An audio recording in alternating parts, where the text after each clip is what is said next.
Greetings and salutations, everybody. Welcome to the best anime-related show on the planet Earth, the John Campea Show, coming from right here on my YouTube channel, brought to you in part by our friends at Mint Mobile. I am, of course, John Campea, and it is an awesome honor and privilege, as it is every day, to have you, our international friends, gather around as we talk about our favorite things in the world, movies and movie news, TV and streaming, and all sorts of good stuff. We have a full house here today. Sitting right here, of course, Mr. Robert Meyer Burnett.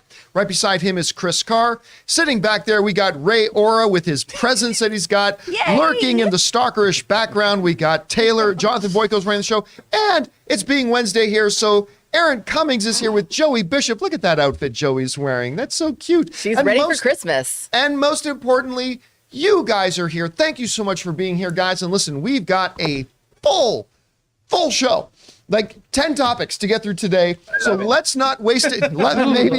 Let's not waste any time and dive right into it with some off the tops.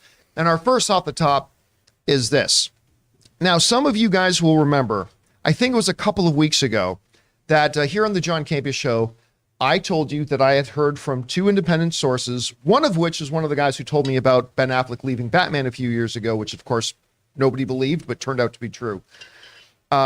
Informed me that Kathleen Kennedy, the head and president of Lucasfilm, her time there is over, that the decision has already been made, that she is gone. Now, when they will announce that, we said is a little bit up in the air.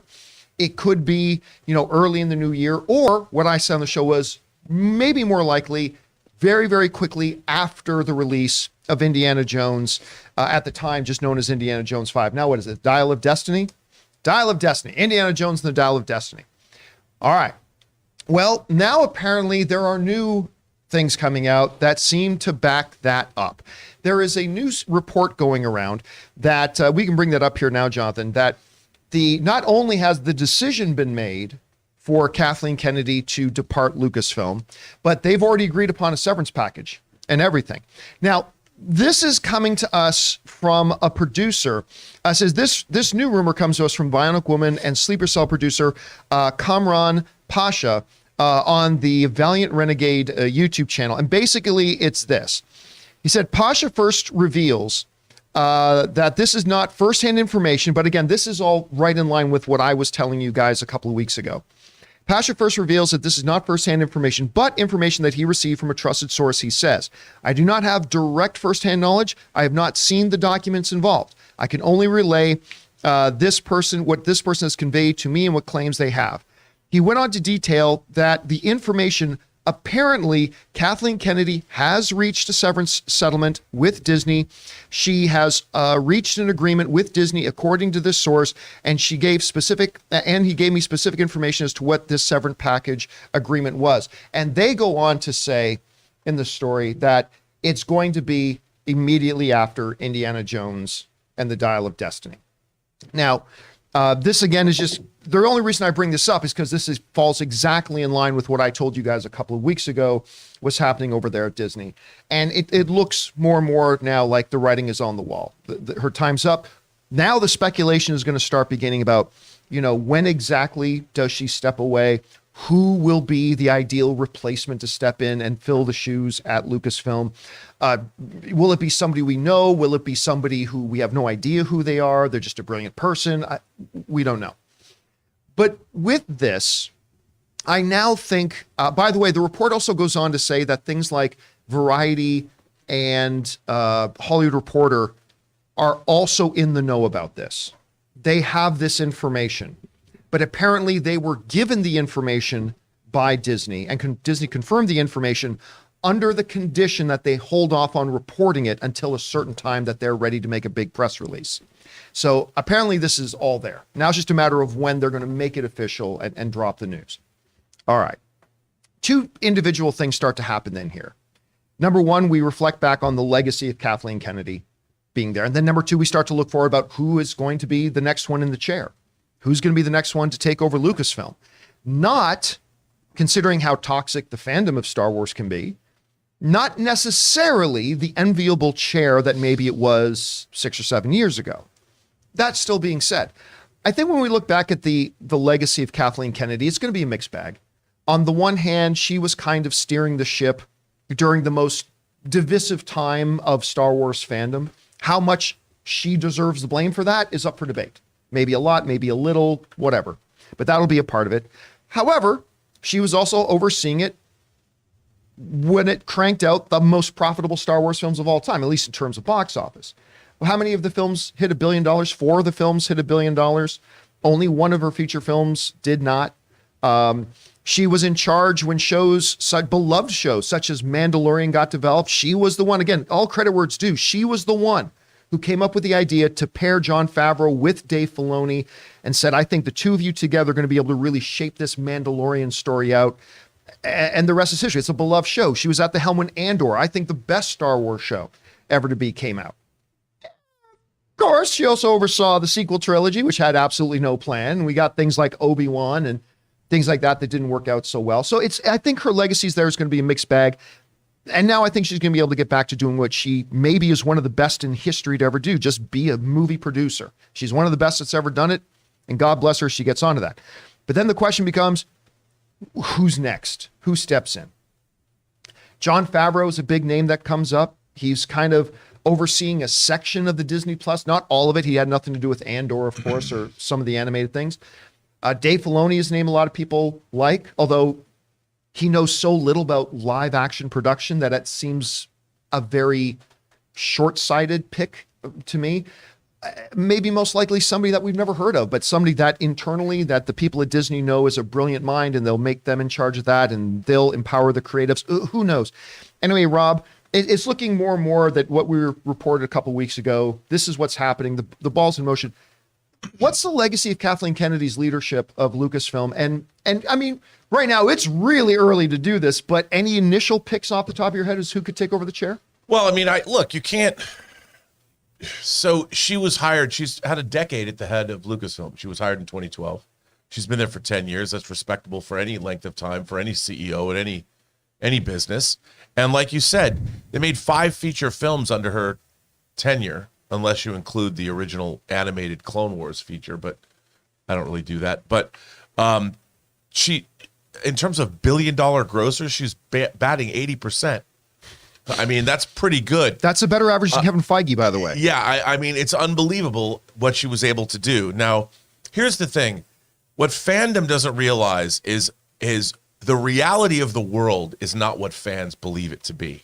And the fact is, you look at her in terms of box office, just money-wise, whether they were creatively successful or not, whether we as fans like them, really doesn't matter.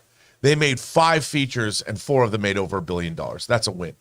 It doesn't matter what you think. By the way, one of them, the highest grossing film domestically of all time, Star Wars, The Force Awakens. Yeah, Force Awakens. And by the way, made with people like Lawrence Kasdan that she's worked with all the way back to Raiders of the Lost Ark. So there's a huge legacy. Whether you liked it or not, you've got to give her credit for the business part of it. And the fact is, she did get people like Filoni, brought him from animation into live action. That might never have happened without her there. There's no guarantees to say that a guy like Dave Filoni would have made that transition, much less create The Mandalorian, which, lest we forget, everybody loves. Mm-hmm. And we're going into season 3, and we got Andor. Yeah, there were missteps. I mean, she also had to deal with what Disney wanted. People always forget that Kathleen Kennedy did not have carte blanche to do whatever she wanted. Well, but when something goes bad, Rob, it's her fault. When something goes good, she had nothing to do with it, obviously. Because the Force is female. By the way, those were Nike T-shirts, everybody. They were from Nike.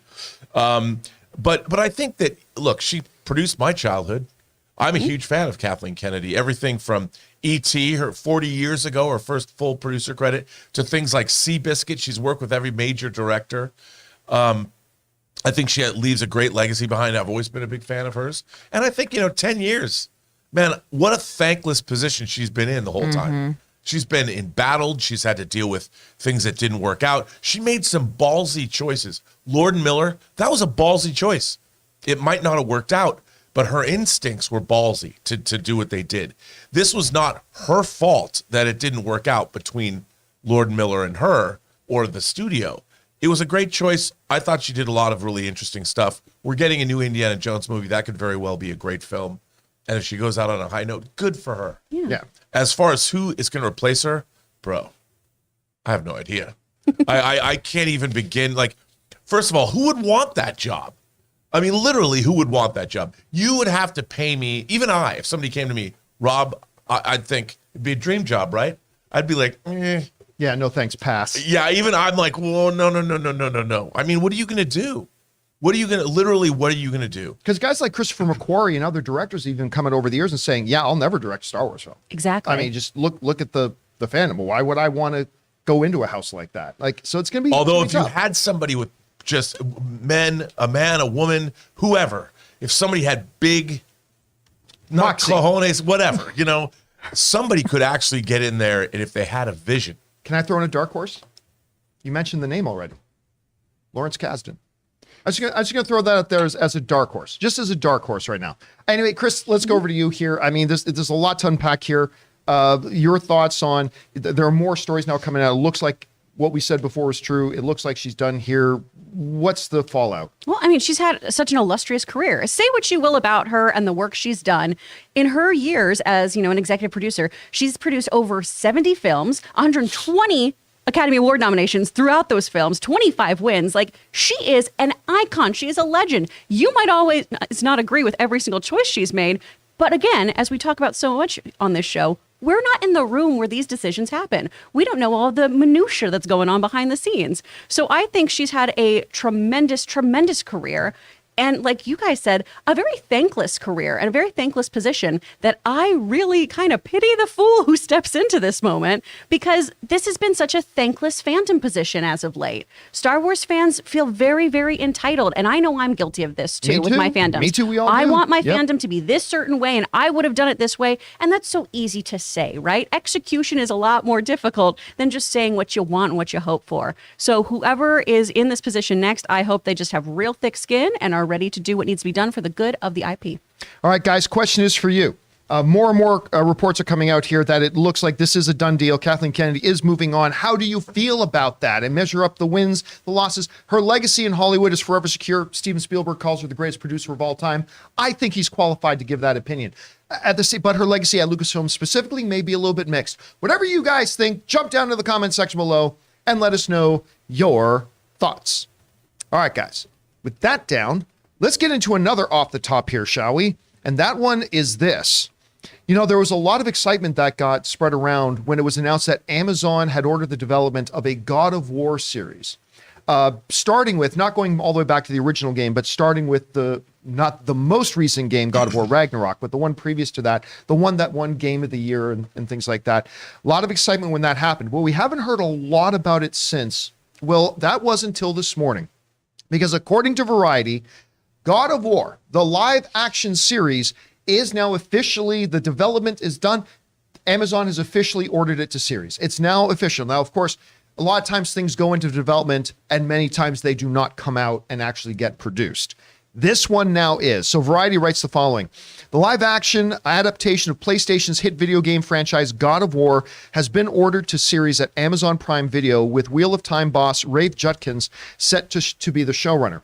Based on the massively popular 2018 video game, the show follows Kratos, the God of War, who, after exiling himself from his blood-soaked past in ancient Greece, hangs up his weapons forever in the Norse realm of Midgard, per Amazon's description.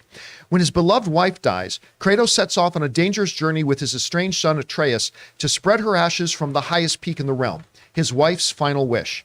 Kratos soon realizes that the journey is actually an epic quest in disguise, one which will test the bonds between father and son and force Kratos to battle new gods and monsters for the fate of the world.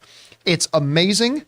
God of War Ragnarok. I was just watching a clip scene this morning. It's really weird that this came out after we got to the office. I was watching that clip scene from Ragnarok where Kratos and Freya are talking, and she's trying to decide whether to forgive him or to kill him. And he says this, one of the best lines ever in a video game. He says to her, because she's mad at him because he killed her son in the previous game, to save her life.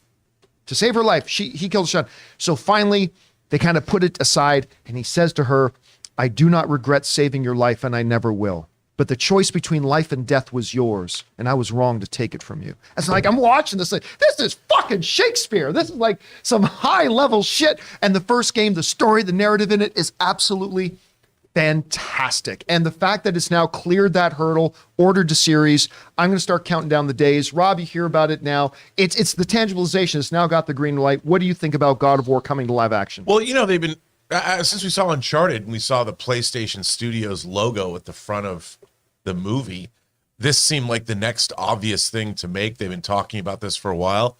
I'm all for it, dude. Now the big question is, who's going to play Kratos?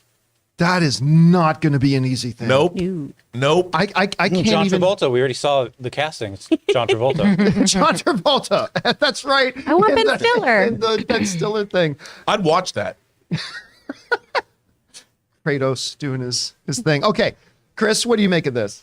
I mean, I'm excited about it. However, I was not completely enamored with what PlayStation did with Uncharted, taking that to live action. no. Yeah. So I am trying my best to be cautiously optimistic. I think God of War, though, has a very, very different kind of story, obviously, that should make for a more mature, intense, emotional show than our kind of, gallivanting across the globe adventure series. So I think this could be really, really cool. It's just all going to come down to how they do it and who ends up as our god here, because that's going to make or break the series.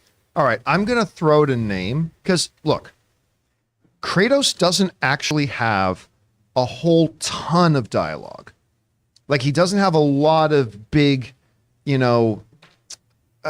soliloquies, if you will, throughout it. So the physical presence of Kratos may have to be a little bit more taken into account here than the acting skill, because you can limit it, you can take care of it. Ray, I'm going to throw out a name. Triple H. I mean, look, again, I don't think he's buying. Triple H is not a world-class thespian. But when you listen to the dialogue, it's very monotone most of the time. Boy, whatever. It's very, again, even in the clips I was listening to this morning, it's like, okay, you know what? With the right director. I mean, that looks like him. With the right director. Yeah. With the right, because look, James Gunn was able to take Dave Bautista and, use him the right way, knew how to highlight his strengths, hide his weaknesses. Well, and Dave Bautista also decided to start taking a lot of acting classes, too. Right, but that was still in his Why not early Dave days. He's Bautista? gotten a lot better these days, right? He's got a lot better. sure. That was going to be the second name I was going to bring up, was Dave Bautista. That's another name that you could throw in there.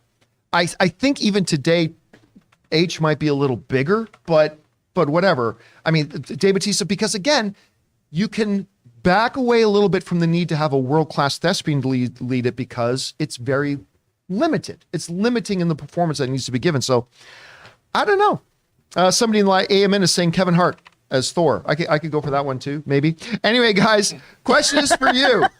If you have not seen this commercial, by the way, if you have not seen this commercial with Ben Stiller and LeBron James and John Travolta in the God of War, you absolutely need to watch that commercial because it's awesome. Anyway, guys, question is for you. What do you think about this? God of War has been officially ordered to series. Who's going to play Kratos? I mean, that's going to be a huge part about this. Whatever you guys think, jump down to the comment section below and let us know your thoughts. All right, guys, that down. Let's get into another off the top here, shall we? Speaking about big guys who might even be in the running for Kratos, two of the more larger physical actors who are actually pretty good, John Cena and Jason Momoa. Well, guess what? They have a new action comedy coming out together called Killer Vacation. Nice. For Warner Brothers. John Cena and Jason Momoa are going to team up. This comes to us from the folks over at Variety, who says, pack your protein powder. John Cena and Jason Momoa are attached to star in the rowdy new action comedy Killer Vacation. Warner Brothers has recruited the muscle-bound actors for the feature project, plot details for which are currently under wraps, though we imagine it involves a holiday gone wrong. The pair met on the set of the upcoming conclusion to the Fast and Furious franchise and were looking to take their natural chemistry to another film project, sources say. So we got Jason Momoa, who I really like both these guys. I like them both. I think John Cena was a terrible actor.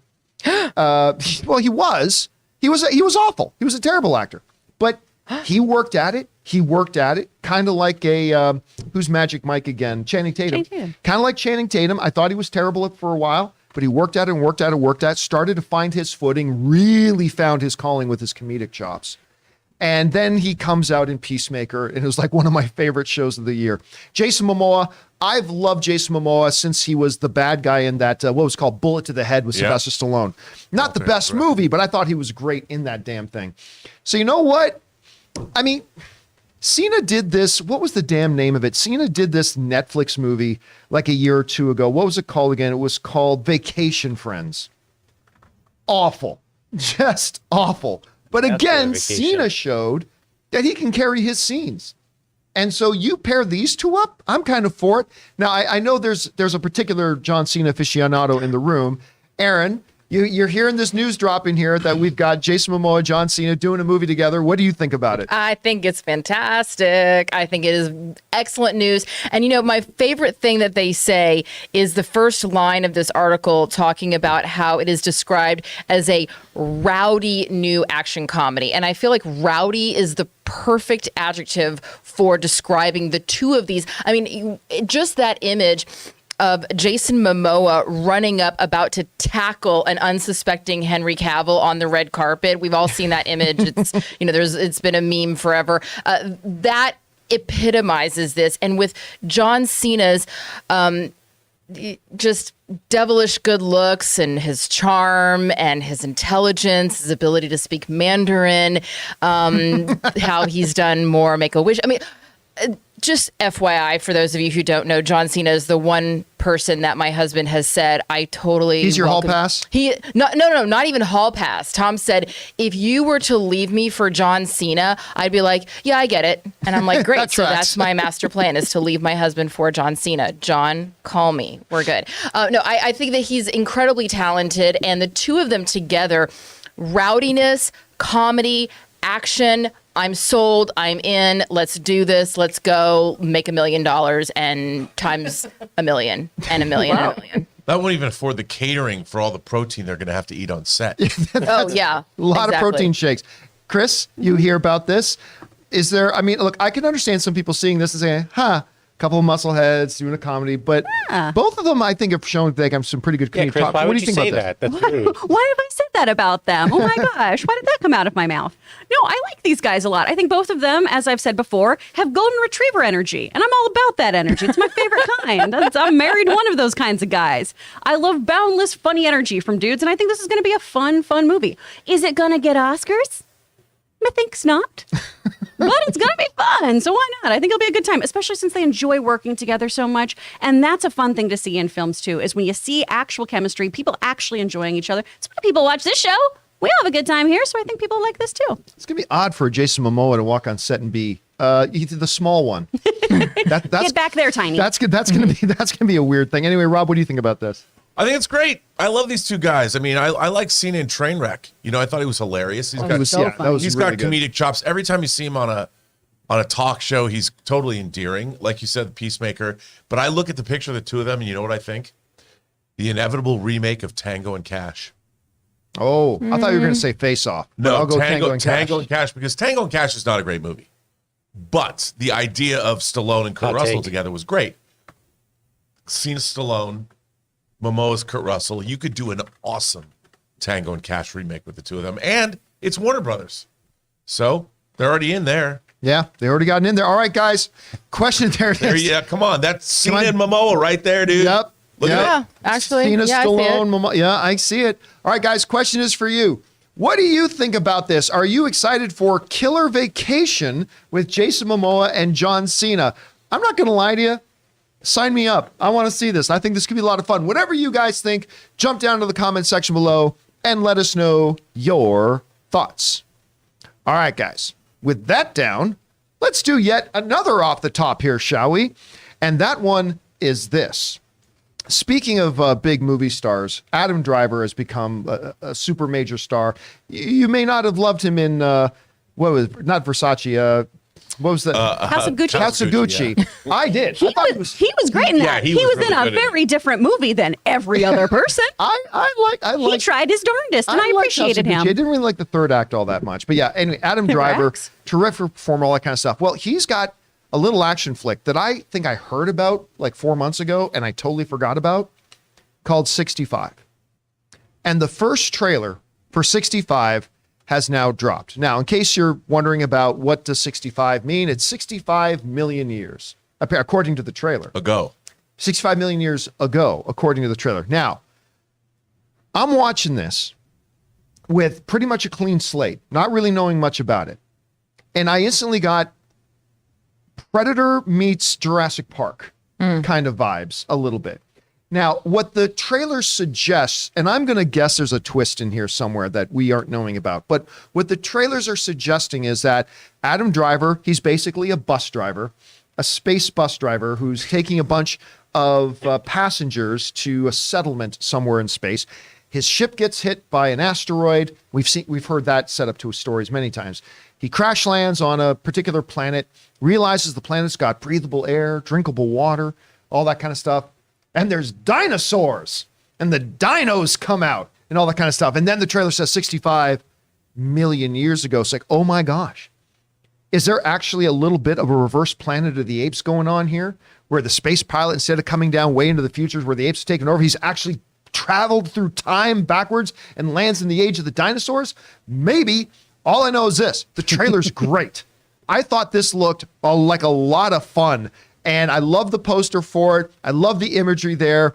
Adam Driver doing a movie like this, I never would have guessed, but I'm all in here for it. Rob, you saw this trailer. What did you think? Well, or it's they're the proto-humans that become our ancestors or something like that. Or he was A little driving bit of Battlestar Galactica. yeah, prison bus or whatever. I looked at this, and the first thing that struck me is like, what a genius move to make during COVID.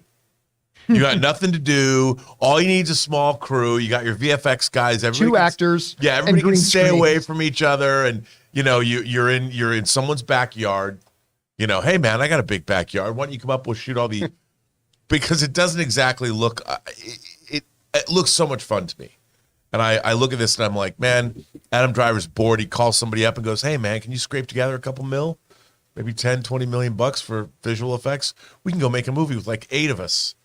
And I mean, but it's Adam Driver, so suddenly it's a huge, big budget movie. But it looks really fun. I mean, what's not to love? It looks good to me. Anyway, Chris, you had a chance to see this trailer. What did you think? This looks so fun and dumb. I love it. This looks so popcorny. If they just add ninjas, little Rob's heart is going to burn. Man, I'll tell you. Ninjas. Ancient ninjas, that'll make this movie perfect. I'm all for this. And I just want Adam Driver to have a nice, fun time. He's so serious. I just want him to have fun. So I hope he did. This looks great. Have any of you guys seen the John Oliver thing with Adam Driver? No? Oh, you got to look it up.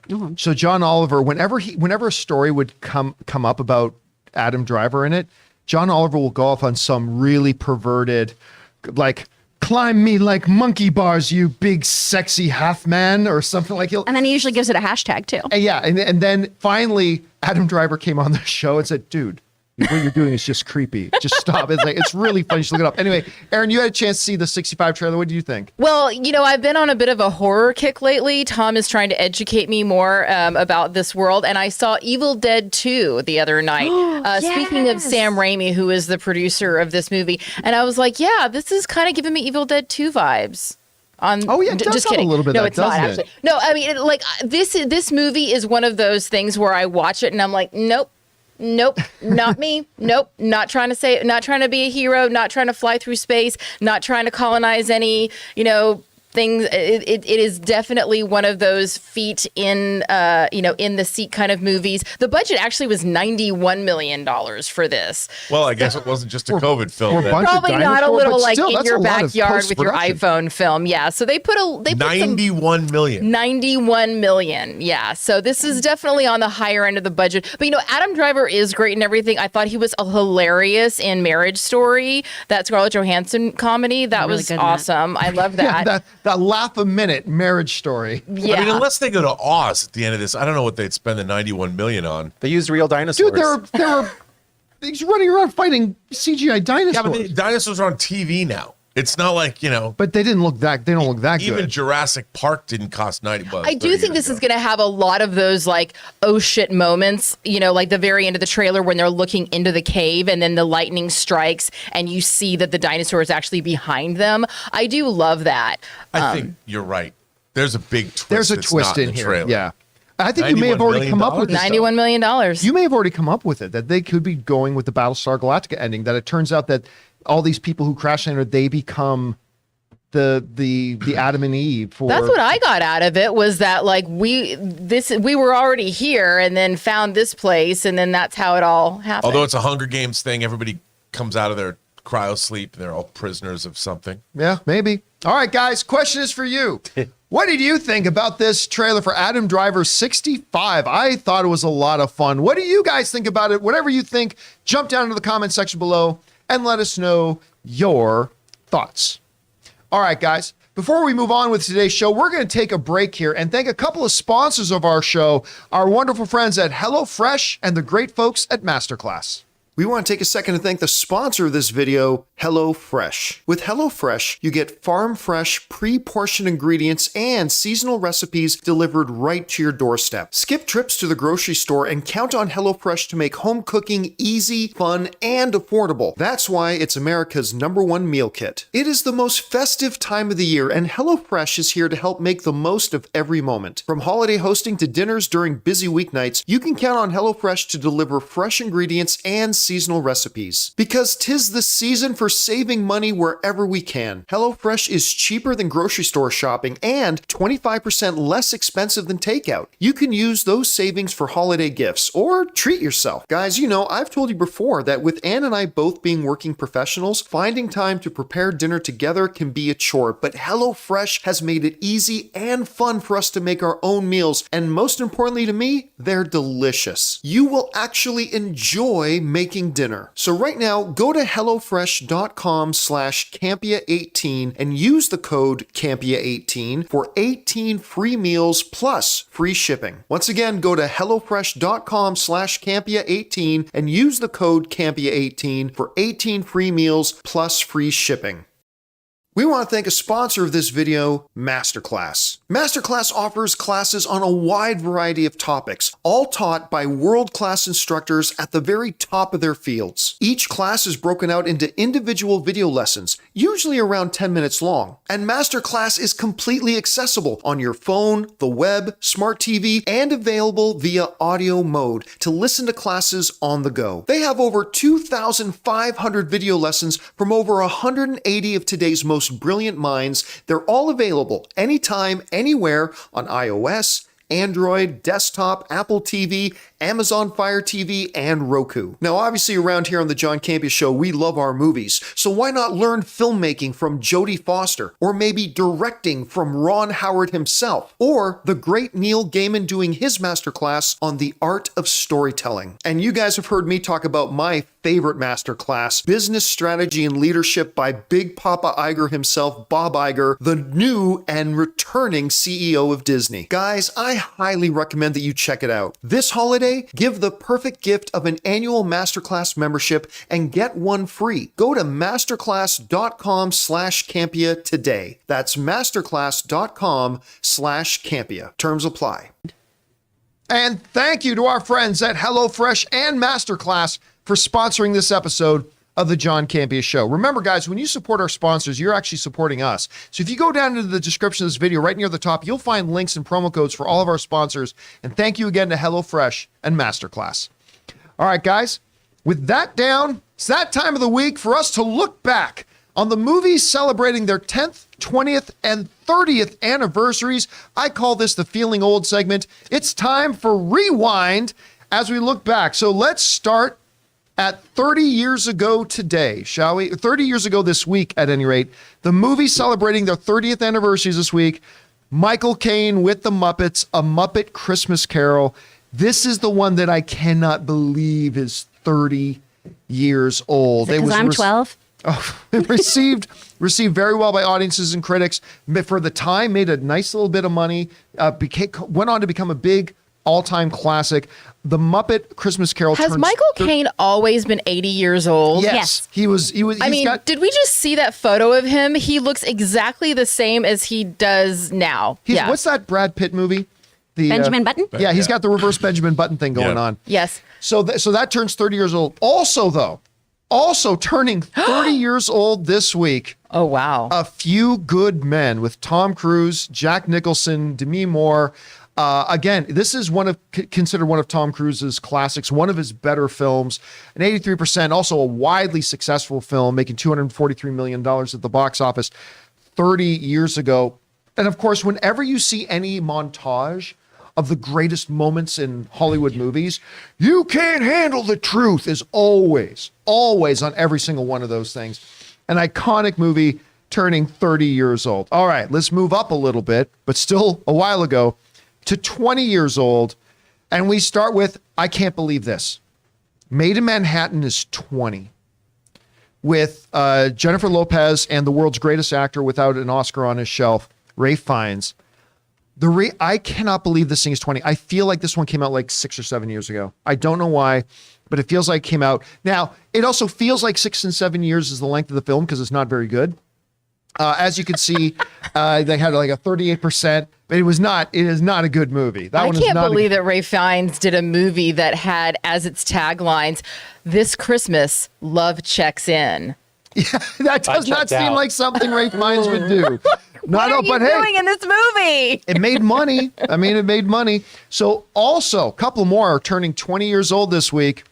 Star Trek Nemesis. Yes. When the world was introduced to Tom, I almost said Tom Holland. Tom Hardy. Tom Hardy as a younger cloned Jean-Luc Picard.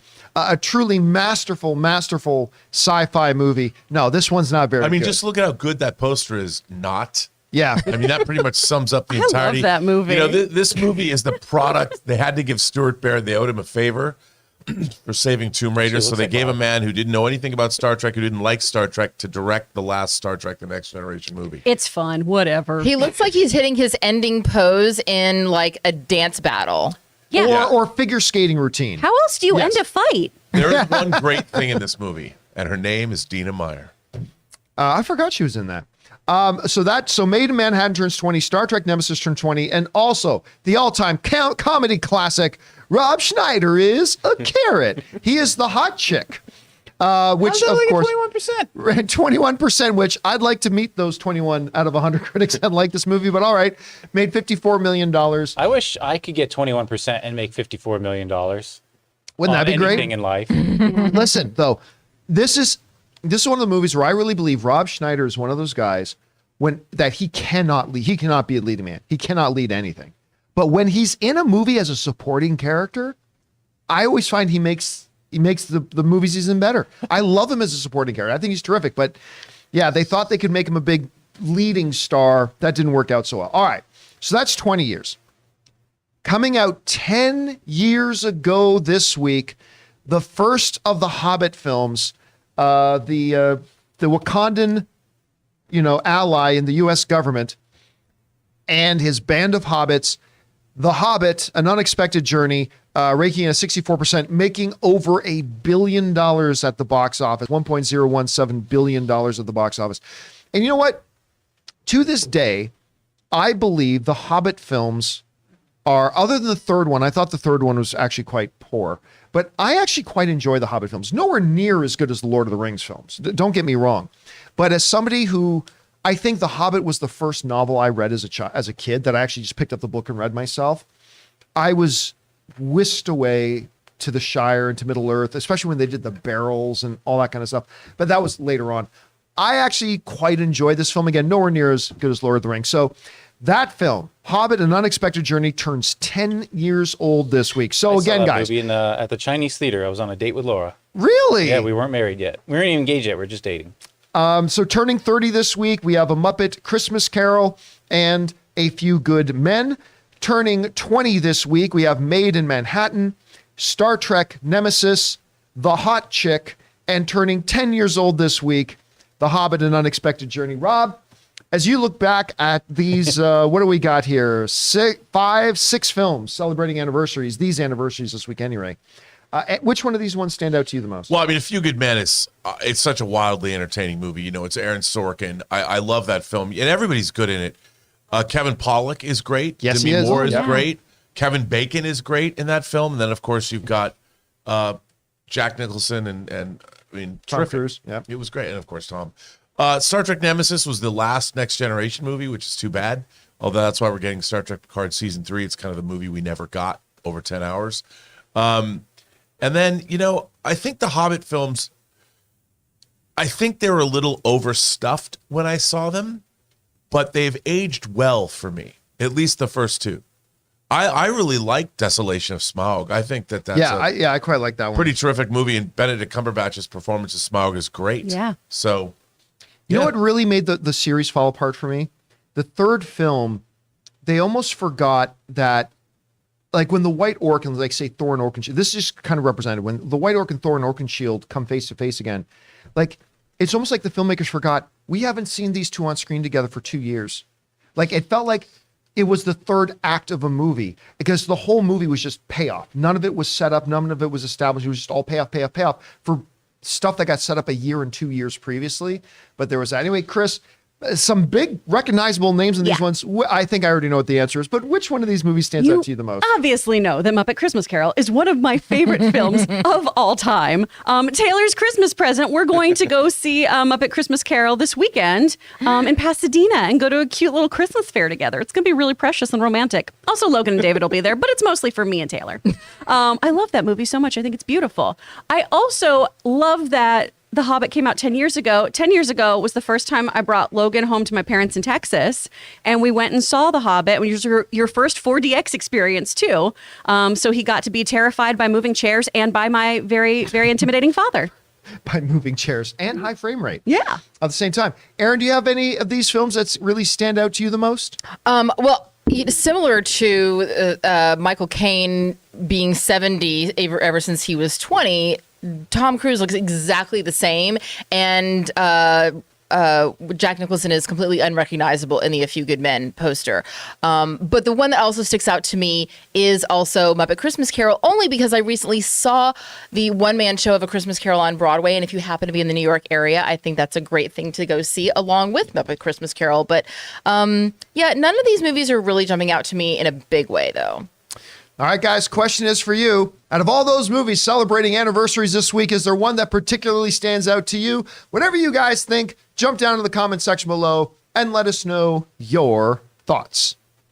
All right, guys, with that down, let's move on to one more off the top. I told you we had a lot to go here today. Wow. And that one is this. You know, of anything that's out there right now, if you could say, pick one movie, director, actor, actress, writer, whatever, that you say is an absolute lock for a nomination at the upcoming Academy Awards, I bet you a lot of people say Brendan Fraser for The Whale. That seems to be the consensus coming out. Like everything coming out of the festival circus is that it's a generational kind of performance. It's a career-defining kind of performance, all that kind of stuff. Hearing some mixed things about the movie itself overall, but everybody's saying that Brendan Fraser is incredible. Well, we talked the other day about the fact that we still had not gotten a legitimate trailer for it. That was until this morning. The first trailer for The Whale, Brendan Fraser's The Whale, that he will most likely get an Academy Award nomination for, has come out and is now available. And I watched it. You know, Rob, you and I talked about when they just put out that 30-second teaser. It's like we just saw Brendan Fraser say one line and we're ready to hand him the Academy Award right now. It was crazy. Watching it now in context, getting a sense for the movie, I cannot wait to watch this. And it just that one part in the trailer when he's saying, it's a stereotypical line that we've heard in a lot of other movies, but when he's just sitting there reaching out, and when you know the setup about his alienation of his daughter-in-law kind of stuff, and he's just crying out, I just want to do one good thing with my life. And the way he's saying it, he doesn't oversell it, because you could have gone really hammy with that.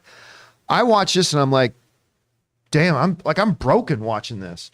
So I don't know how good the movie will be. Again, we've been hearing some mixed things about it, but I loved the trailer. And they seem to understand that all the attention right now is about Brendan Fraser's performance. So they just keep Brendan Fraser front and center in this trailer, which is a smart move.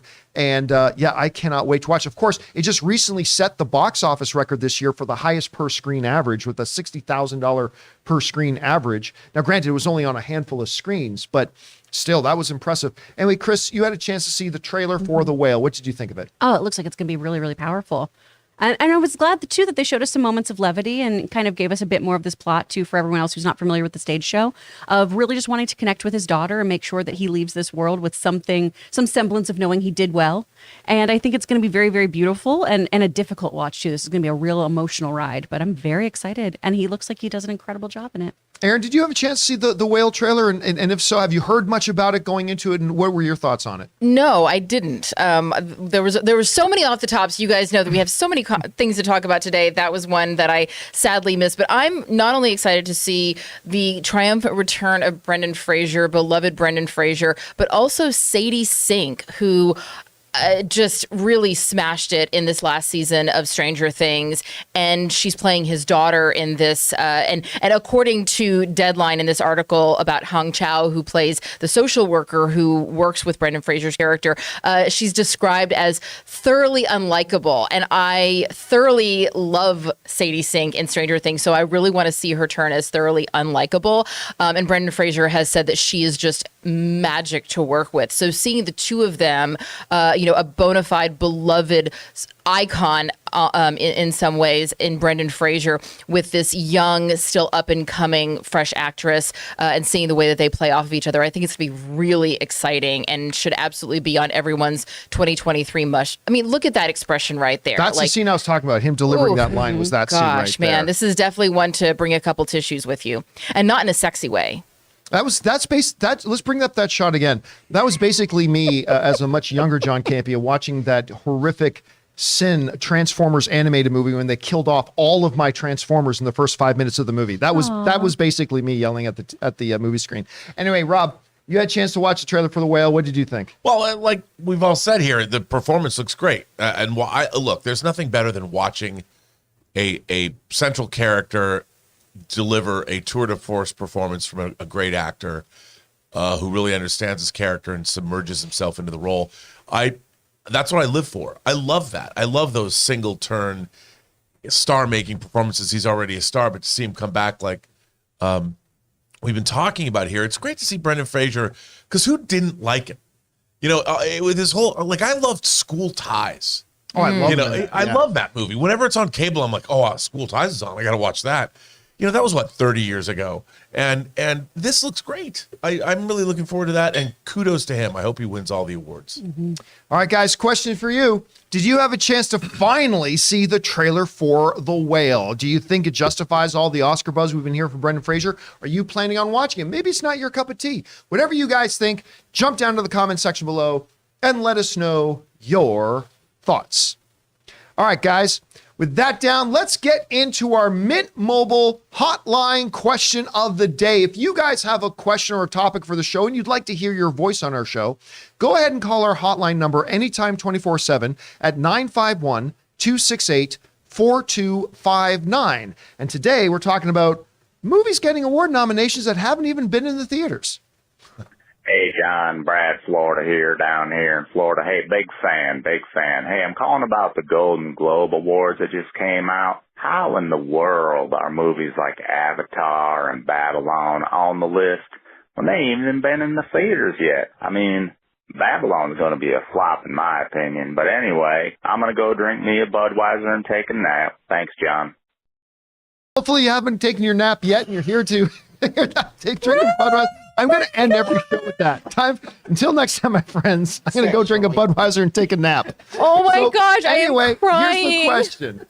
There are a lot of awards, like the Golden Globe nominations came out. Golden Globes are not worth dead weight. I mean, they're useless. Who cares about the Golden Globes? But, Avatar's getting nominations, Babylon's getting nominations. There is a lot of buzz about them getting nominations for the Oscars coming up. And this is a question that comes up every year, and it's understandable why the question comes up every year, because the average film fans see award nominations coming out. Wait a minute, that movie hasn't even come out in theaters yet. That movie, how is it getting Oscar nominations when it hasn't even come out in theaters yet? And the basic answer to this, although it's a little trickier this, but the basic answer is this, is that movies that come out before December 31st qualify for this year's Oscars.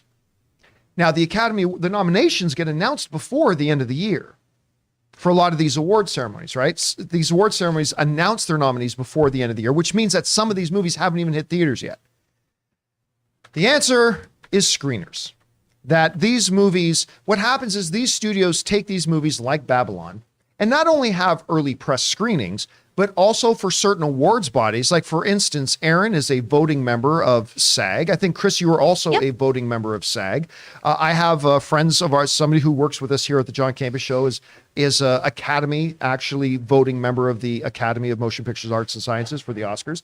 So these awards bodies, whether they're SAG, the Directors Guild, the Critics' Choice Awards, things like that, these studios will often, if they can't invite them to things, they will send them screeners, digital. The old days, they'd send them a DVD, but that doesn't really happen as much anymore.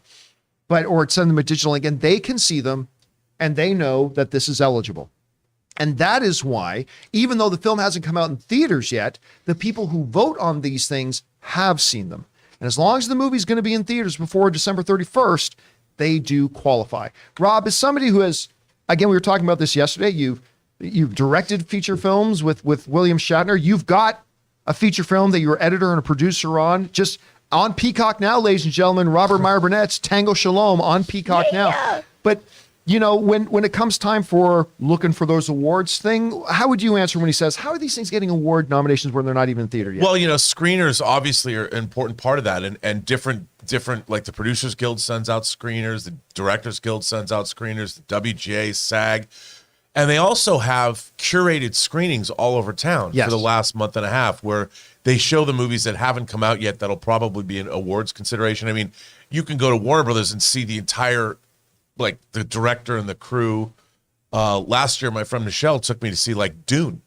It hadn't opened yet, and Denis Villeneuve was there, and the cast was there, and they're answering questions, and they're doing this. You know, it's a dog and pony show for the studios to show these movies, but that's why the voting bodies of these awards have seen the films via screeners and these screenings.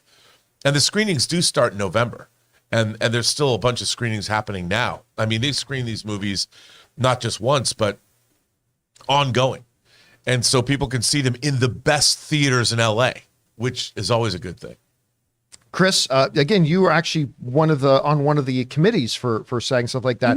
How would you explain to somebody when they're asking, how do these movies get these awards when they're not even in theaters? Well, basically, a lot of it does just come down to getting these screeners ahead of time, because we get these a few months in advance from everyone else, is how this works. We should be getting our discs within the next few weeks, right? I mean, well, if we even get discs anymore That's at all. true. Everything's pretty much going digital. Because for a while you could opt into that, but I now think they're doing it just exclusively that way, which makes more sense anyway, because getting all those Netflix DVDs was real weird.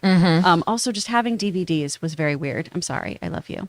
Who has DVDs anymore? That's true. Give me That's true. 4K. That's not what the union's giving me. No. But yeah, essentially, it's just giving us all time to make sure that we have ample time to go see everything, because especially if you're part of the nominations committee, you have to see everything that comes out. And so that is not a big window when you're looking at actual theatrical releases. So you just need a little extra time to get your butt into your own home and watch some stuff so you can make an educated vote. Aaron, when did that transition start to happen from them sending out like physical discs? Because I know when I was still accepting screeners and stuff like that, like the DVDs and discs went away, they became digital. It got really, I don't know if you guys have had this experience, so I don't know if this is like for you with your awards portals, but I remember they would send me like screeners for stuff, and it got really irritating because it'd be screening links you could only watch on a laptop. Like they even had built-in stuff that you couldn't connect your laptop to a TV so you could watch it on the TV. I literally had to sit there and watch them on a laptop. I'm like, yeah, I'm over this. Don't send me these anymore. Yeah.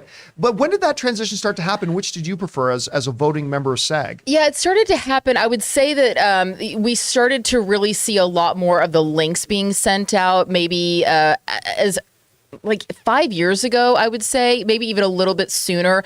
There were links, and as Robert said, there's tons of really awesome screenings all over town. And if you're a member of any of the unions, you should absolutely take advantage of those, because they're not only great opportunities to see them, like he said, in a beautiful theater that is made the way that it's to show the movie the way it's supposed to be seen, but also great networking opportunities. I mean, I did The Disaster Artist a few years ago and was invited to to a very intimate screening. My mom got to meet James and Dave. Well, we didn't talk to James Franco because fuck that guy, but we had a lovely conversation with his brother Dave Franco, who is just lovely. And those are really great opportunities if you live in Los Angeles and you're a member of one of these unions. But yeah, my dad always loved the DVDs because he would get a nice fat Christmas present. Don't report me. But really the way now that they're doing it is because of the additional expense, and so many people were complaining about the waste that was being created. And especially if there's two actors. I mean, Tom and I would get double DVDs. So we're just DVDs coming out of our ears. So I actually prefer the links, and they do that, making it to where you can't put it up on a screen, I guess, to try to prevent people from, I don't know what the purpose of that would be. Inviting friends over to watch it with you? But the only reason why there's no problem with inviting friends to watch it with you, because you could do the same thing with a DVD, because it's more about you can't charge people to have screenings of the film. I guess. But yeah. I don't know. But I personally prefer the links. I think it's how people watch shows today. So I think that the links is definitely the way to go. All right, guys, question is for you. Have you thought about that before? But did that make sense about why a lot of movies sometimes, especially around award season, get nominated for these big awards when they haven't even come out in theaters yet? Did we explain it well? Maybe we left something out that you guys know about. Whatever you guys think, jump down to the comment section below and let us know your thoughts. All right, guys, with that down, now let's move into our main topics here today. I think this is a record for how long it's taken us on the John Campea Show to get to our main topics. But let's get to our main topics. And how do we select our main topics? Well, that's where you guys come in, because you guys come up with our main topics. See, whenever you come across a big topic, issue, or story that you guys feel we need to cover as a main topic here on the show, just go anytime 24/7 over to www.thejohncampeashow.com/contact. Once you guys get there, you're going to see a form. Fill it out with your topic or question. It's absolutely free. Hit submit, and then maybe, just maybe, you might see your submission featured as a main topic here on the John Campea Show. With that down, Aaron, what is our first main topic today? Our first main topic is coming to us from Norman V, who says, "Hey, John, I am a big Walking Dead fan. You really should finish the series. I think you'll be glad that you did, FYI. And one of my favorite characters right from the start was Daryl, played by Norman Reedus. So can you imagine how excited I was to read that he is going to be in the John Wick series Ballerina with Ana de Armas? What do you think of this casting? And do you think that this could be a large role in the John Wick universe as a whole? Maybe a team up with John Wick himself at some point?" All right. Thanks a lot for sending that in. And yeah, listen, a lot of excitement has been starting to get generated about this Ballerina, the John Wick spinoff, Ana de Armas, who we were excited that she was in it anyway, especially after seeing her in James Bond. And I get it. Yeah, listen, Norman Reedus' star really took off as Daryl in Walking Dead. Hell, what's that? He's the Postman video game that he's in, Ray. What's that one that he's the main character? Death Stranding? Death Standing? Stranding. Death Stranding, where he's like he delivers mail. Service. Happy guy. They based the whole character on him. He's had a number of really, he's had supporting roles, but in some bigger name stuff going on. But I'll tell you what, I don't care. I do not care whatever I don't care about Walking Dead.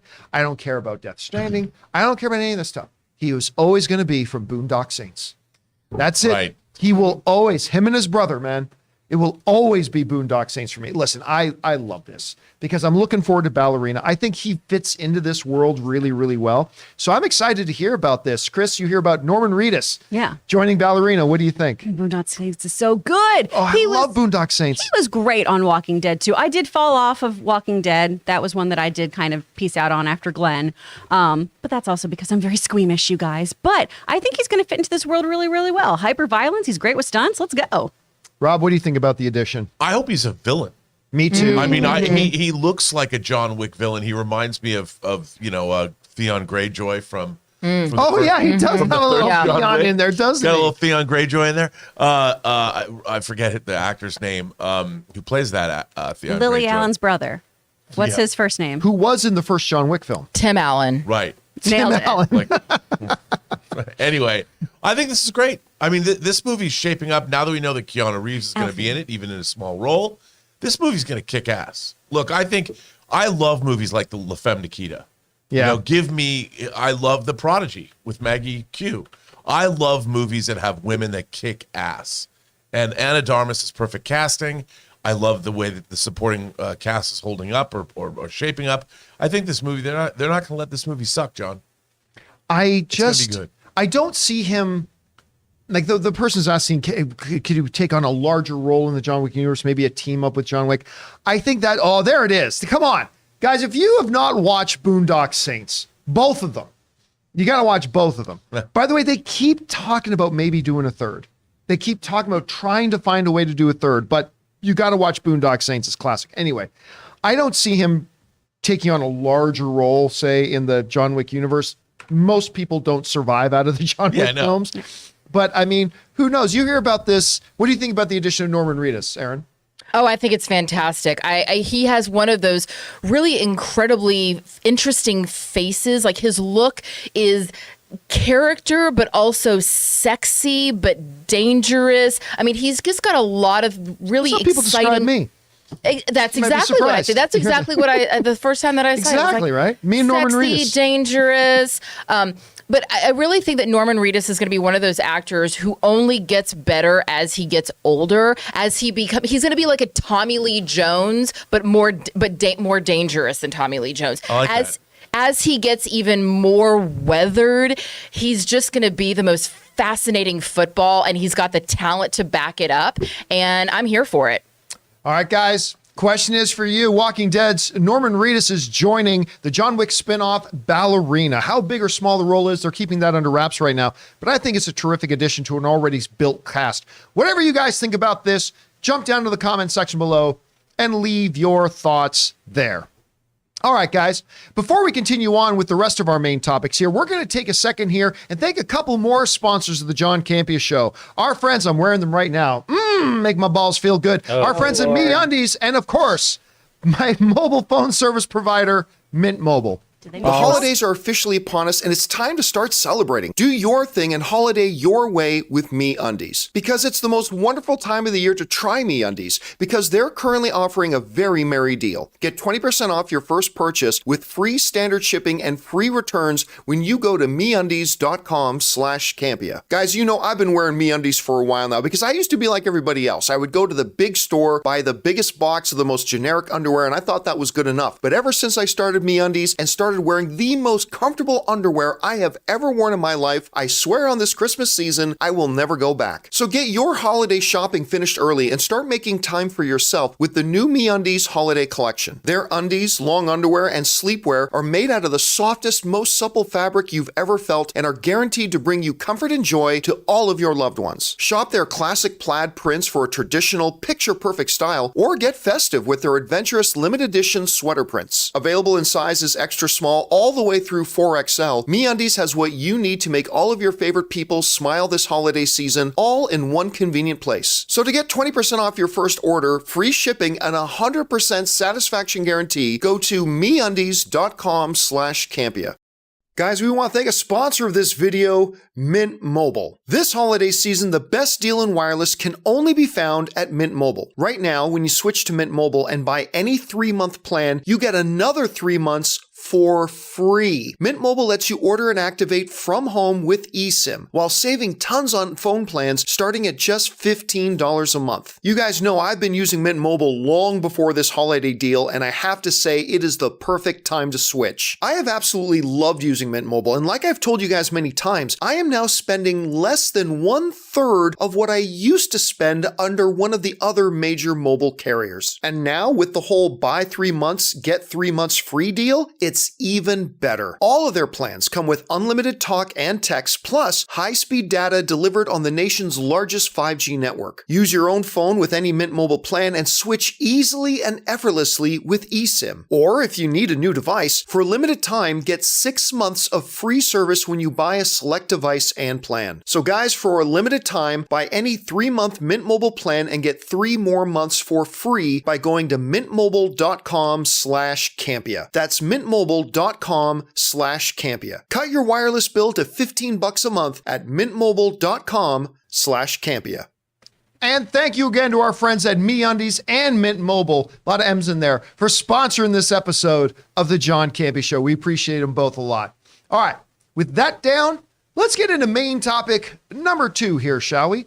Aaron, what is our second main topic today? This is from John Superwise, who says, "Greetings. I am a huge Fantastic Four fan and would love to see John Krasinski continue playing the role of Reed Richards. However, in an interview with The Wrap, he says there haven't been any discussions about playing the role in the Fantastic Four movie, and he made it clear that him in the Multiverse of Madness was a one-time deal. Either he's really telling the truth or he's following in the footsteps of other MCU actors and has to lie about his involvement. I'm hoping it's the second. Thoughts on this? And thanks." All right, thanks a lot for sending that in. And, I don't know that there's been many bigger fan casting wishes than John Krasinski as Reed Richards. I mean, going back to the days of the original X-Men, Patrick Stewart was the de facto fan choice to play it long before he did. Maybe Pierce Brosnan, long before he played James Bond. There was a big fan movement to have Pierce Brosnan as James Bond. That one was just a no-brainer to get that one done. But a lot of people have been wanting to see John Krasinski as Reed Richards. And of course, we got a little bit of that in Doctor Strange and the Multiverse of Madness, just made people want more. But then we heard, I think it was Sam Raimi, who kind of suggested during the aftermath of Doctor Strange that was John Krasinski showing up there was meant as a one-shot thing. It was just meant as a one-shot thing because the fans had asked for it. And it's like, you know what? We're going to have other plans, but let's give them at least a little something of it. Yeah. And, I am not an ex-actor, an ex-role thing, but I would love to see John Krasinski as Reed Richards, but I'm totally okay if it's not him. There's many other actors who could be just as good, if not better. So I'm totally okay with it. But the question is still hung in the air. But according to John Krasinski, there ain't any question anymore. This is what John Krasinski had to say when asked about it. He said this: "There aren't any discussions at all." Asking about if there have been any discussions with him to play Reed Richards again. There aren't any discussions at all. The only discussion I had was actually in the second to last week of Jack Ryan. Kevin Feige called and said, "Would you ever fly to LA and play in our sandbox for a day?" I was honored to do it. I flew right out from Budapest when we wrapped and went right to the Doctor Strange set. I'm a big fan of all those characters and that world. So to get to play in the sandbox for one day was a real thrill. And that comes from John Krasinski. All right. Now, as the viewer pointed out, we have heard, Andrew Garfield deny from head to toe that he was going to be in the Spider-Man film, which of course he was. There have also been one or two other instances of somebody saying they weren't going to be in the movie, and they weren't. So as fans, we like to point to those and say, that's the pattern. But the reality is about 97 times out of 100, when somebody says, I'm not in something, they're not in something. And I don't know why it is, but I really do believe him here. There doesn't seem to be anything even remotely suggesting that it would be otherwise. I mean, because the cat's already out of the bag, per se, right? Like, you had him in Doctor Strange. There's no reason to keep his involvement as Mr. Fantastic now under wrap. You did it. There he is. There's no need to keep it secret. There's no more surprise to it.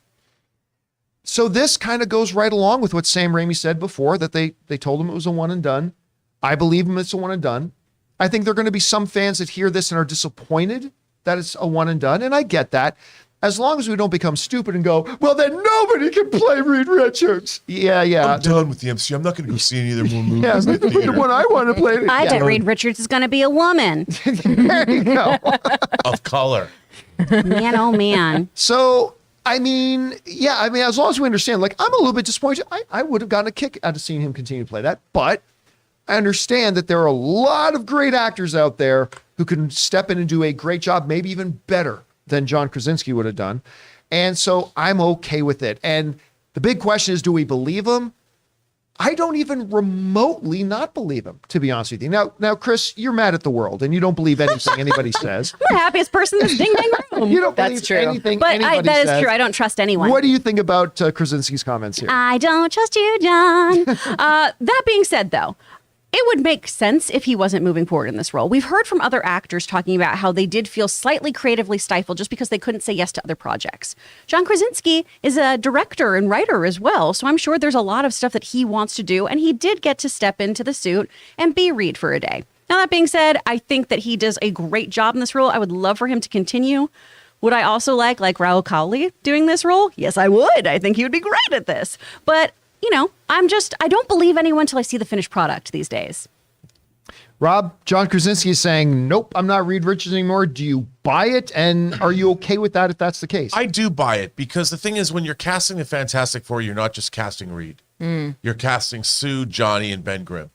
And I think that you need an ensemble that works really well together. And by the way, I don't envy the cast. What's her name? Sarah, the cast. Sarah Finn. Sarah Finn. Brilliant. She does such a wonderful job casting these characters, that these are characters that are going to have legacy. They're going to go on from film to film to film.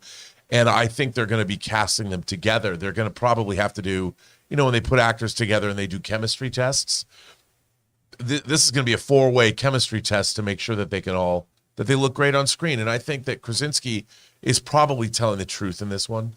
I mean, it wouldn't surprise me if he looks like the guy that can lead the Fantastic Four. Can you bring that image up again, Jonathan, for a second there, the one you had of Krasinski up there? I'll bring he to me, he doesn't just look like a guy who can lead the Fantastic Four. He looks like a guy who could lead the MCU. Yes. That's the thing about Krasinski, right? Like, he comes across to me as a guy, look at him. That guy could be the leader of the MCU, but I will say this might be an unpopular opinion. I didn't think he was particularly good in Doctor Strange. I love him as Jack Ryan, and I think he's a great actor, but it makes sense. They asked him to come in for a day. They didn't give him enough to understand what character was he supposed to play. They didn't give him enough where he's not. We didn't know who or what Reed Richards was. We only had, because we know who the character is. So he wasn't given enough to play in the movie. And I really would love to see him get a shot at it, because I love him as Jack Ryan. I think he's great as Jack Ryan, because he brings this sort of winsome yet capable quality. And that's tough to do. And I think he could do the same thing with being the studious professorial guy, but also kind of be funnily naive in a Clark Kent sort of a way, maybe. Even though he's the smartest man in the world, he's not exactly a lady killer. So he ends up with Sue Storm somehow. I know, but I think he could play that, because You Reed stick Richards around for the smart ones. That's right. There you go. But I don't think he's going to be Reed. Aaron, I mean, you've been on the show a lot when we've talked about John Krasinski maybe being Reed Richards and all that kind of stuff. He's now coming out. But he doesn't look like a superhero. He looks like the grown-up in the room, which is part of the reason why I think he looks like a great Reed Richards. Anyway, you've heard a lot of actors talk about what they're going to do, what they're not going to. Do you believe him or do you not believe him when he says that, nah, he's not Reed Richards moving forward? You know what? Every time we've talked about this, I have been all about John Krasinski is Reed Richards. It doesn't matter what he says. He just can't announce it. I'm now, this most recent quote does have me questioning that a little bit, because at this point, with the movie slated to come out in 2025, if he were to do this, even if they hadn't necessarily cast everybody else in the movie, he would at least have to be able to clear his slate, because as Rob said, he's got a lot going on. He's a busy guy. He's got his schedule planned out for the next 5 years minimum. So he would have to be able, these conversations would have to happen. You can't just pop this and be like, hey, John, what are you doing in the next 3 months? Let's shoot a movie. You can't do that with this guy. He's got stuff going on. So this does disappoint me, only because I feel like he's already in our minds as Reed Richards, and everybody's already just come to accept that he is playing this role. And so unfortunately, whoever does get the role of Reed Richards, there's going to be comparisons of him to John Krasinski without John Krasinski ever saying that he was playing this role. The unfortunate comparisons are going to happen. So I hope that what happens is that, oh, look at that. that was the fandom wet dream right there for a long days time. Of wine and roses. But that's perfect casting. But here's the thing. There's also a world now that this is brought up where there's not conversations with John, but maybe conversations are happening with Emily about her playing Sue Storm under the assumption that he'll just be part of the deal. And so maybe he's doing a little like word salad with us. I don't know. I really would love that to happen. But if it doesn't happen, and it sounds like it's not going to, I hope that they, as Rob said, do some great chemistry tests, find 4 people who really work well together, and then just announce them all at the same time so that we can get excited about that news and not have this whole, I didn't get the person that I wanted. Yeah, and I think that's done. Like, if they're already doing the production art, they've got their people in mind, right? And Jodie Comer, I totally still believe is going to be Sue Storm. I mean, I can't say take that to the bank, but It's great casting. there have been a lot of whispers about the dude from You. I can't remember. Penn Badgley? Penn Badgley. Yeah, which the he's more great. I watch clips of him, because whenever you start talking about it, I'm not a viewer of You. My wife Ann is, but I went and started watching a bunch of stuff. I'm like, I could see him as Reed Richards. If you watch him on his podcast, if you watch the visual form of that, then you go, oh yeah, this is a very, very smart I've seen dude. a bunch of clips of the way he carries himself, the way his act, the way he does his stuff. I'm like, yeah, I could see this guy being Reed Richards. Then again, then the Johnny Storm and Ben Grimm, I have no idea where they're going to go, but who knows? But I think we're going to Joe find out Keery soon. for Johnny Storm. All right, guys, question is for you. What do you think about this? John Krasinski is saying, I ain't Reed Richards, unfortunately, anymore, because I wasn't Doctor Strange, but that's it. Do you believe him? If so, are you disappointed? And even if so, can you see who as Reed Richards, if not John Krasinski? Whatever you guys are thinking right now, jump down to the comment section below and let us know your thoughts. All right, guys, with that down, let's move into main topic number 3. Aaron, what is our third main topic today? Diego says, there have been rumblings of issues with the production of Echo for a few months now, and it looks like it's getting a delay.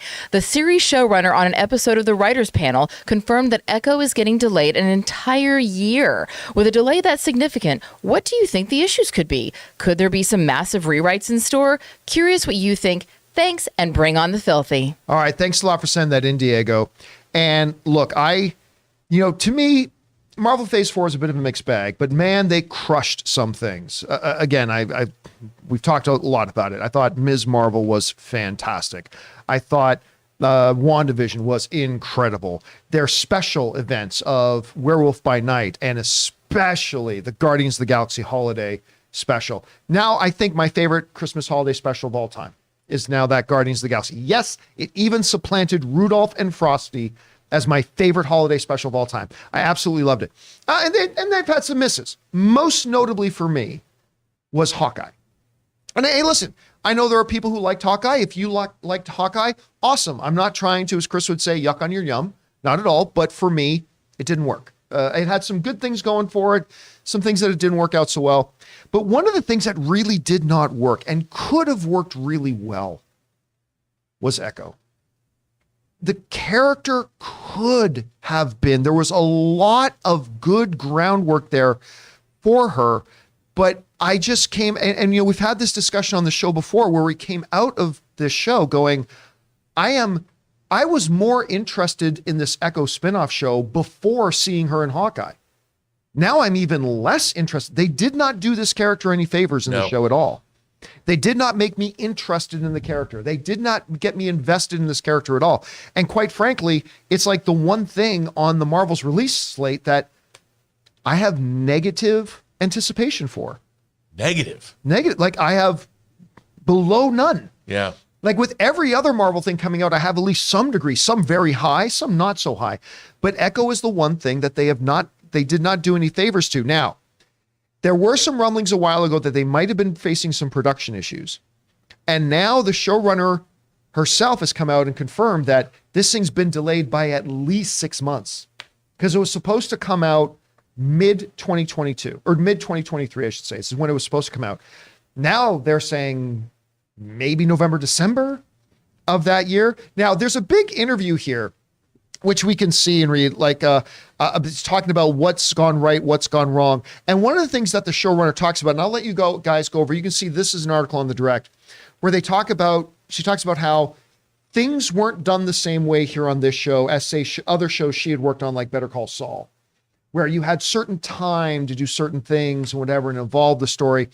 And she said that just wasn't it here. Here's one of the things that she says. It was kind of a crash course, because I came in as a co-executive producer and then changed to showrunner.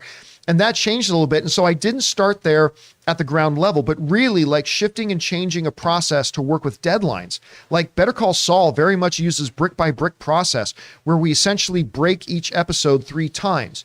You do sort of a general overall break, and then we lay out some arcs, and then we go back and we do it brick by brick. And then basically she just goes on, there just simply was not enough time to do it that way. So it's sort of grabbing things from like the act, which is so basically she goes on to say, look, it just was not as smooth of a transition as I was anticipating for. And despite the fact that we had announced a mid-2023 release date, she's saying now it's probably going to be November, December, maybe longer. It's not the biggest deal in the world for a movie like an MCU movie to get a delay, or any movie, like whether it's a Star Wars movie, a Warner Brothers film, a Paramount film, to get a 6-month delay. It's not the most unusual thing in the world. Where it gets complicated is in the world of the MCU, where a lot of times what happens in one property has a direct impact in what happens in another property, and they are laid out in a certain order. And if you disrupt that order, it can cause problems. Now, I don't know if they were going to really isolate the Echo show so it doesn't really impact anything else. I don't know if it was supposed to be directly leading into the next Marvel property, which now will be kind of jumbled a little bit. So it could be big, it could be minor. I'm going to be honest with you. I could care less if this show even comes out. I really couldn't care less. I mean, yeah, I'm interested, obviously, in seeing Charlie Cox and Vincent D'Onofrio, but we're going to see him in Daredevil Born Again anyway.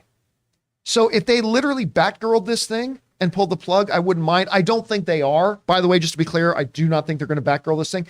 And who knows? Maybe there's a silver lining here. Maybe having negative anticipation for this, when I do sit down and watch it, and of course I'm going to give it a shot. When I sit down and watch it, I'll go, huh? Because it's happened with me before. I go, huh? That was better than I was expecting. Here's hoping. Rob, you hear about the delays. Big deal, little deal, no deal. What do you think? Well, I'm kind of with you. I don't think they did enough of the groundwork to establish the Echo character as somebody we even want to see again. I mean, I like her backstory, and I like where they were going with her character. But at the end of the day, she seemed not much more than another henchman. I mean, I understand her ethnic background and her abilities are interesting, and they could do something really fascinating with that if they delve into her history and all of that. But is that, of all the characters that they could bring to a Disney Plus series, is Echo the one we want to see? I mean, like you, I was underwhelmed by Hawkeye in general. I loved Kate Bishop. I loved Haley Steinfeld. I thought she was great in the role. I'd love to see her again. Can't wait to see her come back and lead the Young Avengers. But Echo, she's barely an echo in my memory. There it is. Sorry, was that mean? Rob with the zinger. I didn't mean to be mean. But the funny thing is, with the character being a deaf character, missing a limb, like there was so much opportunity to do something really, really interesting with that character, and I just feel like they lost the opportunity. They didn't write her well. No, they didn't. That was the thing. They didn't write her to be an interesting character. Anyway, Chris, I can't remember how you felt about Hawkeye or this character in general, but what do you think about this news? I don't know what y'all were watching, because I found the Echo stuff to be the very intriguing stuff in that show. And I don't think you're alone. I think they did a wonderful job. They did a textbook version of her comic book character. They showed us those origin stories of people thinking she had a learning disability, from people undermining her and second guessing her. We talked about casting earlier with Sarah Finn. This is genius casting, where she found a perfect Indigenous actress to play this part. I'm hyped about this show. I thought she was one of the best parts of Hawkeye, which for me was pretty lackluster, but this is what got me intrigued. Now, as far as all the rewrites go and like the time that's happening here, what could be going on here, we do have Born Again happening, right? Yeah.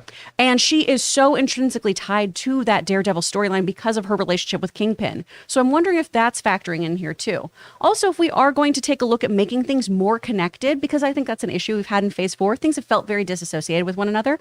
I think then we look to, okay, well, does she end up having her romance with Mark Spector down the line? Does she have a big role with Matt Murdock? Do we see her help him take down the Hand? There's a lot of other things that you can play with here from the comics that'll work really, really well. When you get new data and it shows, hey, maybe the things you aren't doing aren't working great, you readjust. That's what a smart person does. And I think they're just readjusting and recalibrating a little bit.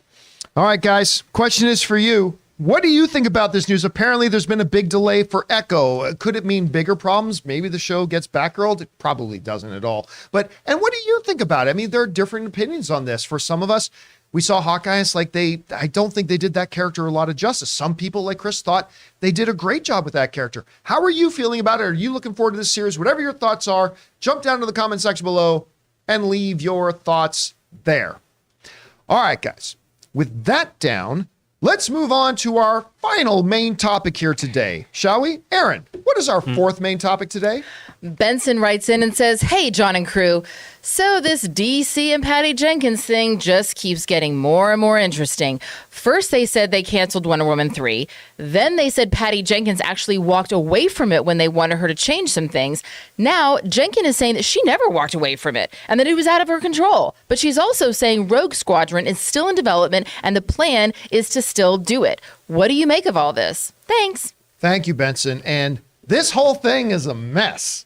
And this is what happens when we, as a fan community, get a little bit of information, right? And by the way, I do not blame us collectively as a fan community, because when we are only given a little bit of information, we are going to speculate about information. We're going to draw some temporary conclusions based on what little information we get, but a little bit of information can be a real dangerous thing. Yeah. So, of course, the big piece of news that came out at first was that Wonder Woman 3 is done.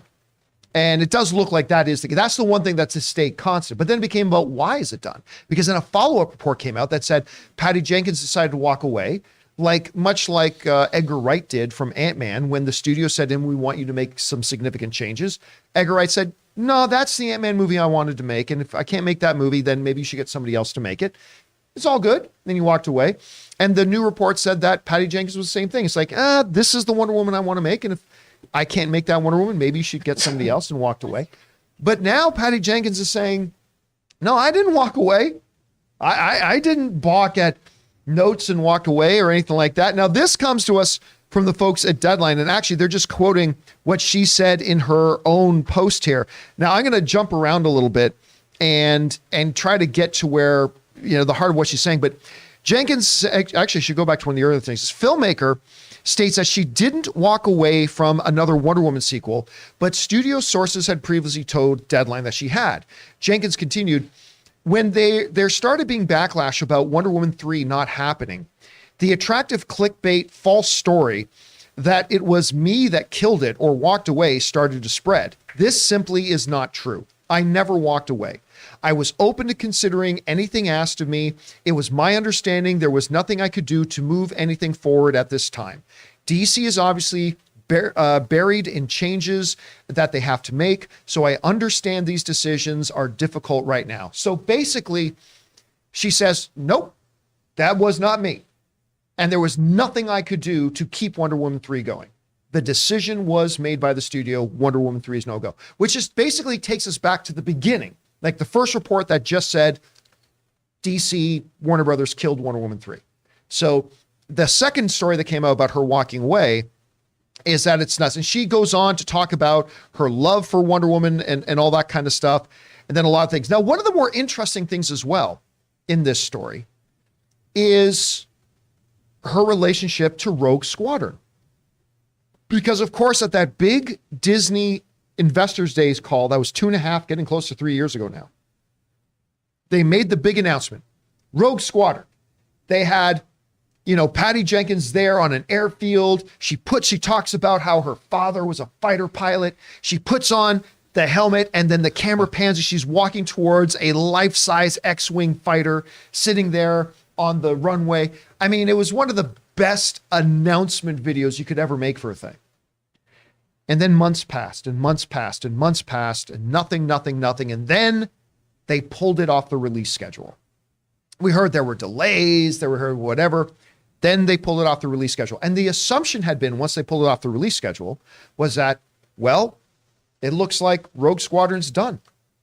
And even I said for a long time, I don't think it's done. But then just recently on the show, I go, you know what? Maybe it is pretty done. Now I think it's done. Well, Patty Jenkins is coming out now saying she cleared that up, because in the same statement, she said, look, we were developing Rogue Squadron, but it became apparent that the timing wasn't going to line up with Wonder Woman 3, she said. And I really wanted to get Wonder Woman 3 done. So Lucasfilm told her, no problem. Will you come back to this when you're done Wonder Woman 3? So they wanted to keep her. And she said, yes. And she clarified that to this day, they are still developing Rogue Squadron. Now, she said, Patty Jenkins made it very clear, I don't know for sure that the movie's going to happen, because you have to finish development first, and then that's when it receives the green light or not, much like what just happened with God of War. So he goes, I can't say for certain that the movie's going to happen. We got to finish development. But according to her, Lucasfilm, they are still working on Rogue Squadron. And they're still trying to get that put together. And I still hope that movie happens because I got real excited for that announcement. So this week, James Gunn, Peter Safran will meet with David Zaslav. They will lay out their plan, their strategy. Then hopefully we're going to start to get some more clear information here. But according to Patty Jenkins, the original report that Wonder Woman 3 was just axed, that appears to be true. Does not appear to be true that Patty Jenkins walked, and it looks like Rogue Squadron could still possibly happen. Rob, there's a lot of stuff to sift through here, but what out of all this, you probably saw her full tweet that she put out. I did. What out of it stood out to you the most? I don't know why she was even responding publicly to this. Because, first of all, studios want to control their narratives. And no matter what, she's talking about both Disney and Warner Brothers, this project and that project, and I might be doing this and I might be doing that. It's really not her place to say because she's an employee. It's not like if she was like Steven Spielberg talking about these kinds of things, I'd say, okay, you're Steven Spielberg, but you're a hired gun. You're working for these people. And I understand social media gives you the illusion that maybe it's a good idea to weigh into these things, but these are decisions that are undecided. And by saying this, unless of course the studio let her, but I doubt they did, what you're doing is you're speaking for the studio. And I would never, look, anybody in Hollywood knows you should never do that. You should never get out and just because social media and the fans this is my problem with the entire fan community. At the end of the day, you have to think about your employers. It'd be like if I went out and started talking about our business relationship, you and I, about how we're going to move forward. I'd never do that. I'd never go out and talk about that. And she's talking about her business relationships with multiple studios. When I read this thing, I was like, what does it matter? The rest of the world's perception of all this does not matter. And what you've now done is you've now said Disney still has Rogue Squadron on the books. I didn't walk away from Wonder Woman. You're speaking for a bunch of other people now, even though she didn't say specifically, she was making statements that Disney and Warner Brothers are like, you rather not talk like this. But isn't there something to be said about this? So like, I get with the Rogue Squadron thing, maybe you don't talk about Rogue Squadron because who cares? But if a story, let's say when you had COVID and you were out for a week, let's say a story started going around that, John and the crew caught Rob naked, sink showering in the studio every day, and they told him many times to stop, and they sent him home because he just refused to stop being naked in the office. Isn't at that point, since they're talking about you and the decisions you made, isn't there some room for you to get on social media and say, hey, look, just be clear, I was not getting naked in the office and sink showering in the office? Like, isn't there a place for her to say that? I think that this, if it was just about me and my conduct, I would say, it's my place. But if you're Kathleen Kennedy, if you're Patty Jenkins, and somebody starts spreading a report that you walked away from a project, and you're like, I did not walk away from a project. I'm not speaking for somebody else. I'm speaking for me. Mm-hmm. I did not walk away from a project. Isn't there something to be said for that, do you think? No, I think she should have gone to Warner Brothers and said, can we issue a joint statement and have the statement come from the studio? I mean, I honestly think that because what she's done is it looks, and then of course James Gunn responded to her on Twitter and said our relationship and our he specifically said James Gunn replied to her. He says all my interactions with you have been professional and pleasant. All I can tell you is that the studio, the publicity department, the people, the higher up, the head of production, the head of publicity at Warner Brothers, this is a nightmare. This is the studio not controlling their own narrative. People, there are market forces that come into play here. You've got investors who are going to be like, so what is going on with Wonder Woman? And it forces the studio to suddenly be like, look, we're trying to figure this out. We hired these two guys that are going to lead the DC charge forward. Let us do this. This is a complete distraction for everybody involved. She should have just shut her mouth. And I would say that for any director who is in a position like this. This is not for that person to say. Let's move on here. Chris, you saw Patty's comments here. What do you think of it? I think her statement was wildly professional. I think it was great. I think she did what anyone would do in this situation. If people are talking about you and creating a false narrative about what you did, you do step in.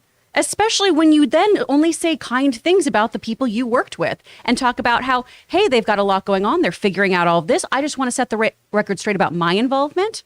I was willing to make changes and everything, but hey, they've got to do what they've got to do. I respect that. I think that was a really classy move here, and I think James Gunn following up on this is great. Warner Brothers has not been awesome about controlling their own narrative throughout the past year. They have allowed stories to go, fester, snowball, and have not had a voice in these conversations. And the media runs wild with it and does whatever they want with it. Now, if I'm part of that conversation, and I'm sorry, I am going to make it gendered. If I'm a woman in Hollywood and people are talking about how I'm difficult to work with, that puts such a tarnish on me in such a very, very harsh light. So I'm going to step in and I'm going to say something about it and say, no, that wasn't the case. And I'm hopefully going to have these guys back me up and say, no, she's a delight and we would love to work with her again. Aaron, I think there are two different things, because I half agree with you, Rob, half disagree. Because the part I agree with you is she shouldn't have started commenting on Rogue Squadron. Because that had nothing, that was not part of the conversation, really. People are talking about the project, not her. But I do think when people start saying, you made certain choices, to say, no, I did not make a certain choice. You're speaking for yourself. Anyway, Aaron, you read Patty's outline. Which part of her statement stood out to you? I mean, I agree with Chris completely that she absolutely had the right to speak up. And, I also agree with Chris in the fact that it is a gendered thing. I'm sorry. It's the reality. We want to talk about double standards, that I get to say somebody's sexy and Rob doesn't. Well, guess what? Because double standards exist, okay? And the double standard exists that women specifically are considered problematic if they do anything other than going to the studio and being nice and playing well and saying, hey, I know you guys were out there saying that I did something that's considered problematic and could potentially cost me future jobs down the line, but can we come together and make a joint statement? No, WB should have decided what that joint statement was going to be with Patty Jenkins before they threw her under the bus. And by the way, we don't know that they're the ones who threw her out. That could have just been some random people making up stuff, right? Right. But what I'm saying is, Patty, if there is a narrative out there that's saying that she's walking away from projects, and that is not true, she has every right to go and say, hey, by the way, I didn't do that. That didn't happen. And also to say, well, maybe she shouldn't have been talking about what's going on with Rogue Squadron. I know exactly why she did that, because the only thing that people are going to compare you to moving forward is what you just did. And if the narrative was just that she maybe walked on a project, what do? Okay, I've got this project that's coming up. This is still in the books. That's exactly why she did it. To go, hey, not only did I not walk off of that, I have this other project that I'm still very much invested in doing. So I understand completely why she did it, and I think that it was very professional. And Chris is right. The Warner Brothers has had a narrative and a marketing nightmare on their hands well before Patty Jenkins. And she, just like any other director, has absolutely every right to stand up for themselves and use their social media to say, hey, that's not true. So please do not buy the bullshit. I'm happy to work. I wanted to make it work. It didn't work for whatever reason. Oh, and by the way, I'm still working because I've got this other project coming up. First of all, let me be clear. This is not about gender. This is about... Maybe not to you, but to a lot of people it is. I'm sure it is. But we're speaking specifically about studios and their projects. That's it. I would say the same thing about any director on any project.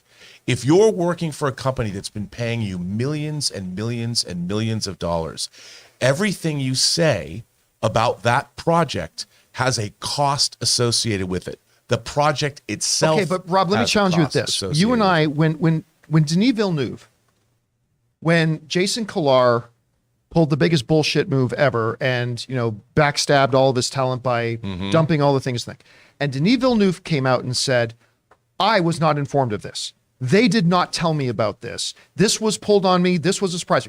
You and I both said that damn right Denis Villeneuve should come out and set the record straight on that. How is that different from Patty Jenkins saying, hey, there's lies being spread about me, that I walked away from a project. I got to let the world know I didn't. Like, how is that different? Okay, here's the difference. The difference is Warner Brothers as a company said, here's what we are going to do.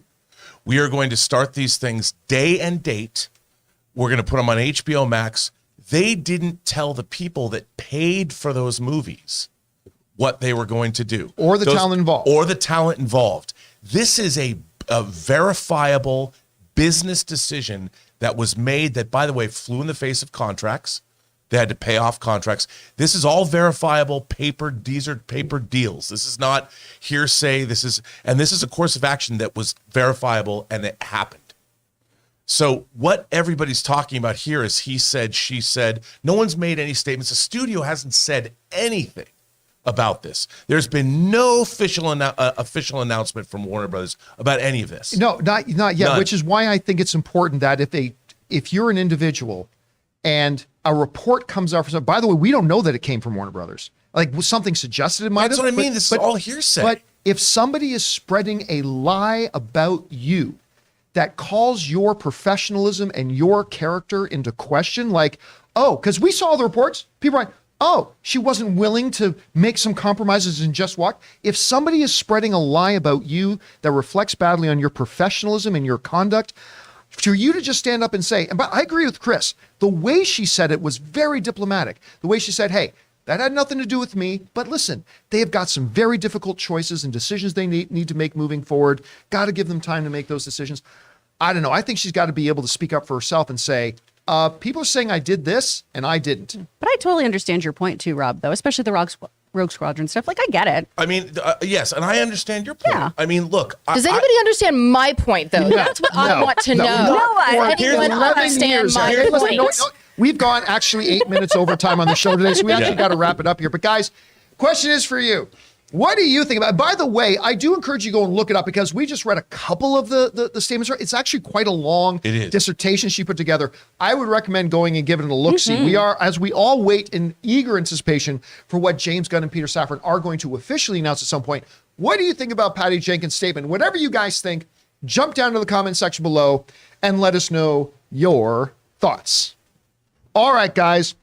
Listen, today's a little bit different in that we are cutting today's John Campea show a little bit short today. So we are not going to be doing live audience questions because this is the last time I think we're going to have like the entire crew in the room together. So we're all going to go have lunch together today before Christmas. So that's what we're going to do. Now, some of you guys were expecting, because I said this is what we were doing, we're expecting that some of our leftover questions that we didn't get to on yesterday's open mic would be addressed here on the John Campea show today. Obviously, I've had to change those plans. So I am doing an open mic a little bit later this afternoon, and we will start off that open mic with the questions we did not get to on yesterday's open mic. So if you guys are still looking for those to get answered, I've got them all now. They are in the YouTube log, so I've got them. Those will be answered first on the open mic a little bit later today. All right, guys, that'll do it for today's installment of the John Campea Show. Thank you so much for being here and making this show part of your day. Big special thank you to all of you guys who decided to take time out and watch this show live. Because watching live, I mean, we understand we're right in the middle of work and school day. Your boss isn't looking. So thanks a lot for doing that. So for everybody in the room, the one and the only Mr. Robert Meyer Burnett, go and check out his film Tango Shalom on Peacock right now. Right beside him, of course, the delightful Chris Carr. Ray Orr has been over here. Back there has been Taylor. Jonathan Voico has been running the show. And of course, Aaron Cummings and the delightful Santa baby, Joey Bishop. My name's John Campea, guys. Thanks a lot for being here. And now I'm going to go drink a Budweiser and take a nap. Bye, Brad. Bye-bye.